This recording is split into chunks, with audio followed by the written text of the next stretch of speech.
नाज़रीन, सिंध हुकूमत तरफ़ां ज़िले कंबर शहदतकोट जे जाबलू पट्टी में ॾाढ़ियाड़ी जबल ते ठहियल कुते जी क़बर खे 20 जनवरी ते क़ौमी विरसो करार ॾींदे लेटर जारी कयो वियो हुयो। जंहिं बैदि क़ौमी विरसो करार ॾिनल कुते जी क़बर मथां बलोचिस्तान हुकूमत पंहिंजो इलाइक़ो ॼाणाईंदे उन मथां लेवीज़ चेक पोस्ट क़ाइमु करे छॾी।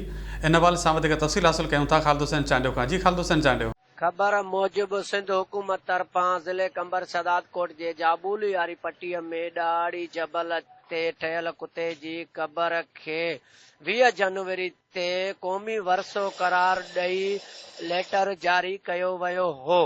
ऐं बाद क़ौमी वरसो करार ॾिनल कुते जी क़बर मथां बलोचिस्तान हुकूमत पंहिंजो इलाइक़ो ॼाणाईंदे लेवीज़ चेक पोस्ट क़ाइमु करे छॾी आहे।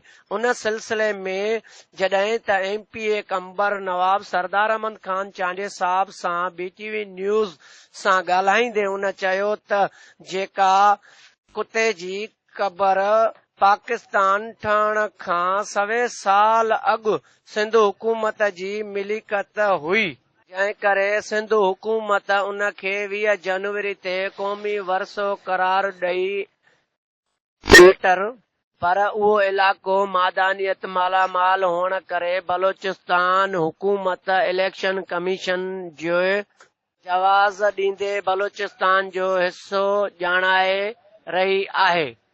अंग्रेज़नि जे दौर खां कंबर जे रेवेन्यू खाते जे रिकॉर्ड में मौजूद आहे, जेका सिंध जी मिलिकत आहे ऐं रहंदी वधीक सिंध हुकूमत बलोचिस्तान हुकूमत सां ॻाल्हि ॿोल करे मसइले खे हल कंदी।